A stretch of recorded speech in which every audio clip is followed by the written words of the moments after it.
Hey, what's up? It's me, girl E. Welcome to the Saturday writing session. My voice is a little hoarse. I'm not sure why. Um, I don't know. I haven't done anything this week. Yeah. Um, we are talking about, of course, writing in your journal. Happy Saturday. It's May. Oh, May. Lord have mercy. We are cleaning up March because March was a month, right? 2 days ago, if you're in the Pittsburgh area, we had a storm of all storms. You know what's so crazy? My dog was going bananas all day Thursday, and Pittsburgh didn't have a storm yet. She was panting like crazy. She was walking around.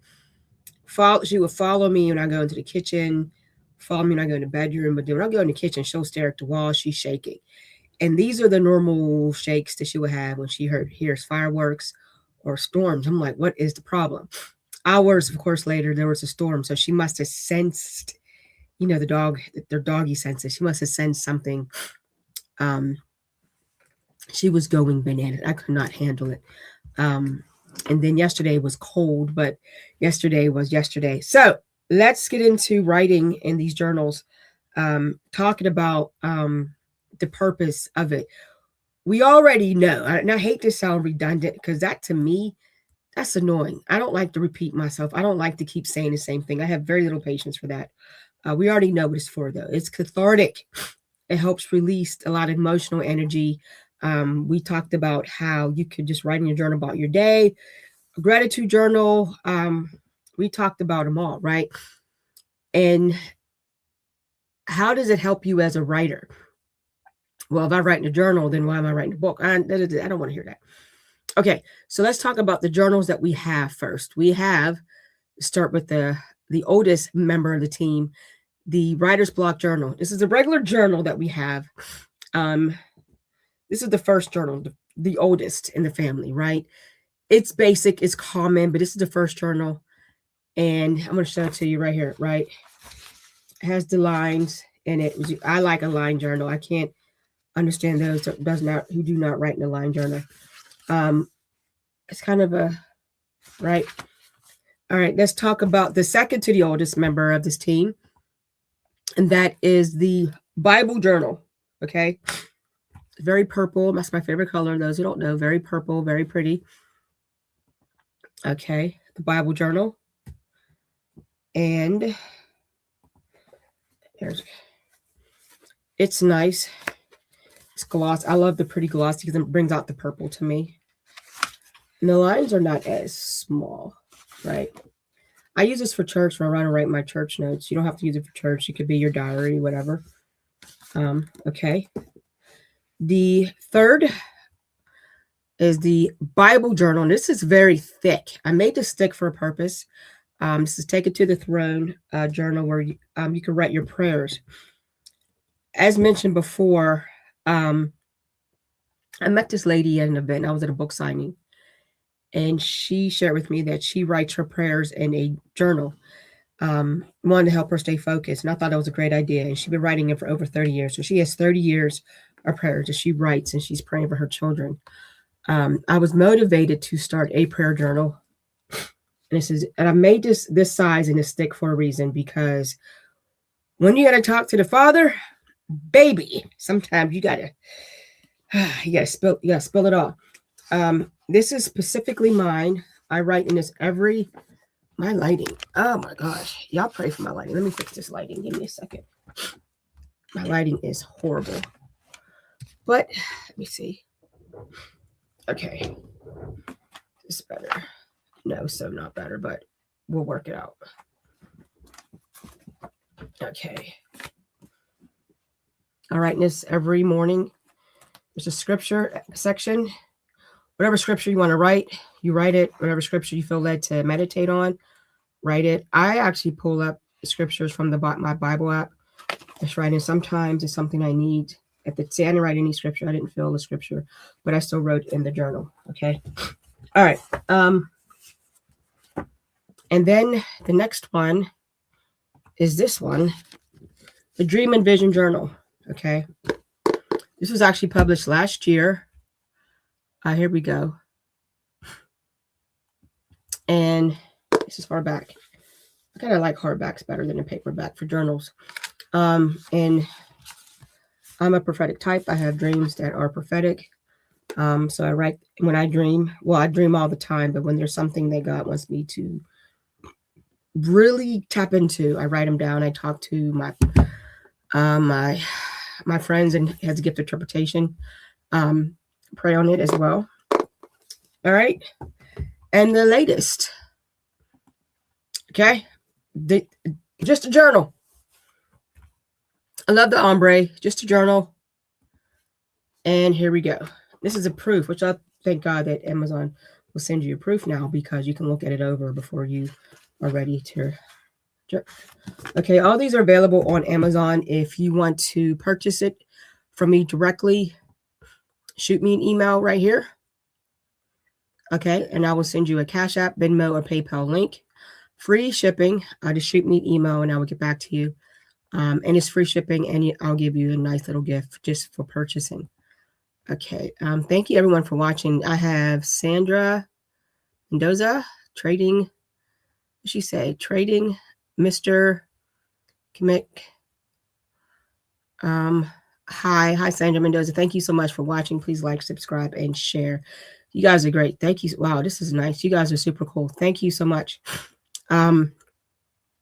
So we are talking about journaling. My hair has kept up. Remember last week I was running late because I got my hair done. My cousin, if you're in the Pittsburgh area, call Aim High Hair Studio. Get your hair done. She will take care of you, especially those with locks. I've been locked for 10 years and I love it. The best decision I have ever made. All right, let's get focused because I'm rambling and I'm actually happy. I had a great week. All right, so last week we talked about writing in a journal as a writer. It builds fluency. You can write more, so you write better. Writing is particularly a mechanical skill. The more you do it, the more natural it becomes. Faster idea generation, fewer blocks, smoother sentence construction. Because journaling is low stakes, you're training output without fear of judgment. That consistency compounds. So a lot of people can hit writer's block when they're writing. And that's a normal thing for an author, for a writer. When you journal the ideas, because as you're journaling, you're thinking, like, oh, okay, I didn't think about that. Maybe I should go this way or that way. It builds fluency. It helps you even write your sentence better. I've noticed when I'm actually writing in my prayer journal, how I can say something or I can write something. It's like, no, that's not how I want to convey it. Let me say it differently. Okay. And of course, the prayer journal, you're praying to God. God understands the heart. Yeah, I get that. But as a writer, I'm taking accountability of writing in a prayer journal. So when I go back and read it, I actually know what I'm talking about. Okay. It develops your authentic voice. Every writer has a voice, right? Every writer has a way of saying something. You could just hear their voice. In formal writing, you often perform, right? In journaling, you don't. In formal writing, you have to write for the pleasure of the assignment, the professor, the teacher. You're performing. You got to write this way. In a journaling, you can be you, okay? Remember, I had said before, when you journal, you don't have to worry about judgment. Over time, you'll start to notice when you write your natural rhythms, the phrases you gravitate towards, the way you think through ideas. It becomes you. And you are important. I feel like Mr. Rogers. You are special. Okay. When you journal, it develops that authentic voice, especially as an author. You need your own voice. You can admire a writer. My favorite writer, Toni Morrison. I can't write like her. I am not her now. But I love the accolades of her, and to be the next Toni. Sure, why not? Because it's Toni. Okay, but I'm me. I'm E. Okay. The raw voice becomes a foundation you can refine for essays, fiction, and professional writing. So once you have your authentic voice, then you can now make it a certain tone in the essays, fiction, and professional writing. Okay. It sharpens clarity of thought, right? It sharpens clarity of thought. Writing forces thinking to be linear. When you write in a journal, vague feelings become defined ideas. You ever write something, what you want to do, say a bucket list. Now it's becoming defined. You're going to do this. Tangled thoughts become untangled. Listen, there's times you just want to ramble, but then as you're rambling, you're now making sense. All right. Contradictions become visible. You can kind of see where you said something here and then you meant it something different. And you see where you contradicted yourself. So now I was like, okay, let me clean this up. Let me restructure this. Clear thinking produces clear writing. Have you ever read something that was unclear? You're like, what? Journal. Now, the 4 tips for this week, this session, it strengthens idea generation. Journaling is a laboratory for ideas, story fragments, metaphors, observations, and questions. Okay, story fragments, metaphors, observation, and questions. Many strong writers keep notebooks because ideas rarely appear on demand, they accumulate. Writers like Joan Didion and Virginia Woolf kept journaling precisely for this reason. All right, you always want to keep a journal on you, okay? Hence journaling. Keep a small notebook. Just keep something in your purse and your tote bag and your book bag, whatever. And you can just write an idea. You can say, I got an idea for this book. Let me jot it down. Because if you think about it, as you go through the day, get into the drama of the day, you come home, you can forget about that thought. That's one. Also, you can kind of start getting your characters together as you journal. Okay? It improves emotional depth. Good writing often requires emotional history. Journaling trains you to name supple emotions, explore contradictions, sit with discomfort. That emotional vocabulary translates directly into more compelling prose. So I actually like the concept of sitting with discomfort. You have to be 110% transparent and accountable of how you're feeling. You have to be uncomfortable to get comfortable because now you are now forcing the comfort. So if I'm sitting in a chair and it's uncomfortable, I can either leave, get up from a chair and find a more comfortable chair, or force the discomfort and figure out why I'm discomfort.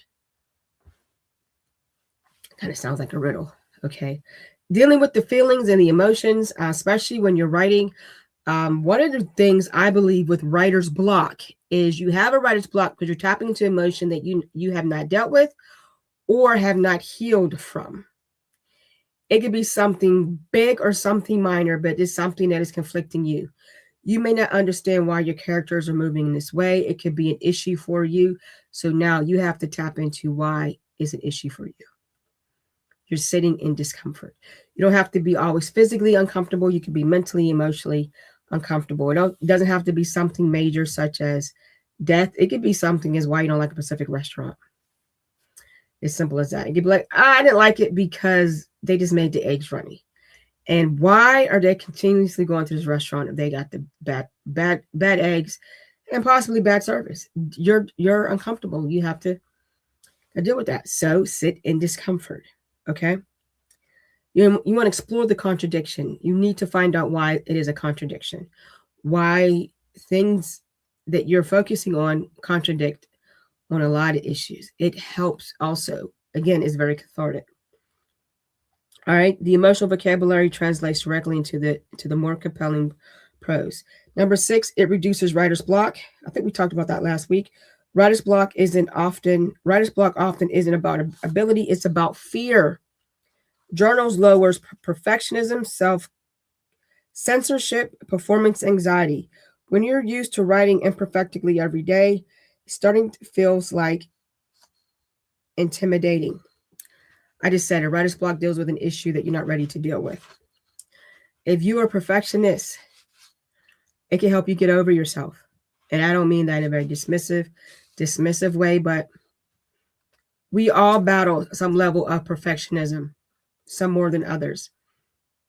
I have journals that I received as gifts, and I don't want to write in them because they're so pretty, and I don't want to have scratches. I want to be a perfect journal. So when my family stumbles upon my journal, say when I'm dead and gone, oh, this is beautiful handwriting, and what's deep thoughts. And instead of saying, "Dear diary, my day sucked, my husband got on my nerves, my vacuum broke," common stuff, basic stuff, right? So I limited myself in not writing in something in my journal because it's too pretty. You can get over yourself, and that's just something physical. You could really wrestle with the concept of being a perfectionist and refuse to write in a journal because you're admitting that you're not perfect and the things around you are not. Again, issues you have to deal with.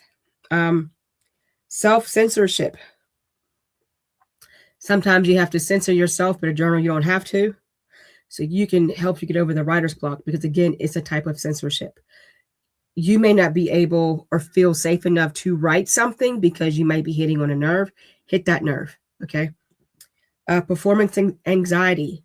Usually when writer's block happens, people are worried about what the readers may think, especially if you're writing a memoir or biography. You worry about what your family's going to think. Performance anxiety.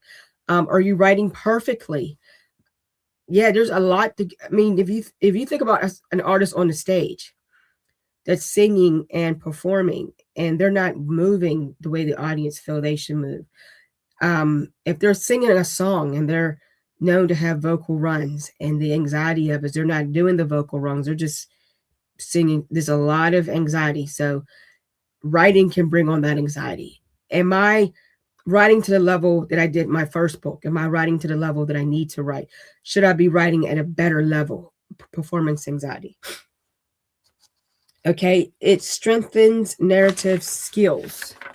When you journal about events, you are instinctively practicing self-context, sequencing events, and identifying meaning.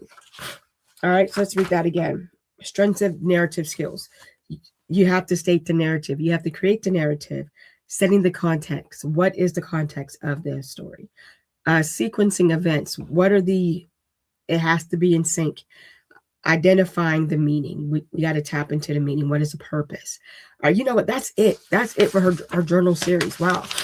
We stayed on track. And there's been some obstacles along the way. But nonetheless, journal. If you have any thoughts about it, please post in the comments. I enjoy reading the post. The comments, I will always reply back. Have a great and safe Saturday.